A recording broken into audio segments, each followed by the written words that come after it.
ఈరోజు వైఎస్ఆర్సిపి కరపత్రం అయిన సాక్షి దినపత్రికలో హజ్ కమిటీ మీద అవాకులు చవాకులు అసత్యపూరితమైన మాటలు అందులో పొందుపరచడం జరిగింది.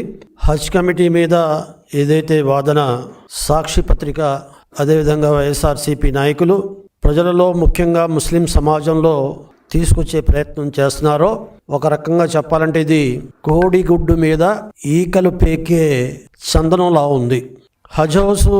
హజ్ కమిటీని సమర్థవంతంగా నిర్వహించడానికి ఏవైతే హజ్ యాత్రికుల సౌలభ్యం కోసం రాష్ట్ర ప్రభుత్వం నుండి సౌకర్యాలు కల్పించడానికి ఎవరైతే నిష్ణాతులై ఉన్నారో, ఎవరైతే హజ్ ఎడల పవిత్ర భావంతో కలిగి ఉన్నారో అటువంటి వారితో కమిటీని నియమించింది ఈ ప్రభుత్వం, ప్రస్తుత ఎన్డీఏ ప్రభుత్వం.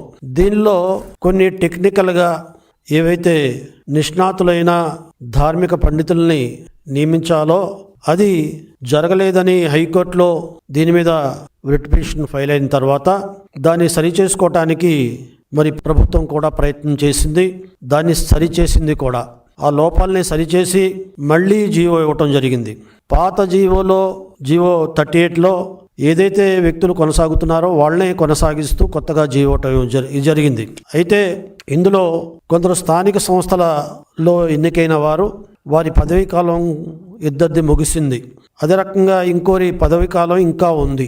అప్పుడే ఏదో కొంపలు అంటుకున్నట్టు, హజ్ కమిటీ పవిత్రత పోయినట్టు దాన్ని భూతద్దాలో చూపెడుతూ మరి టెక్నికల్గా ఉండే అంశాన్ని దాన్ని మరి రాజకీయంతో ముడిపెట్టి దాని ద్వారా లబ్ధి పొందాలనే ధ్యేయంతో చిన్న విషయాన్ని పెద్ద విషయంగా సాక్షి దినపత్రికలో ప్రచురించి ఆ రకంగా ముస్లిం మనోభావాల్ని తమ వైపు తిప్పుకోవాలి, తెలుగుదేశం పార్టీ ఎన్డీఏ ప్రభుత్వం ఎడల చెడ్డ పేరు తీసుకురావాలనే ఏకైక ఉద్దేశంతో అది రాసిన వార్త తప్ప మరొకటి కాదు.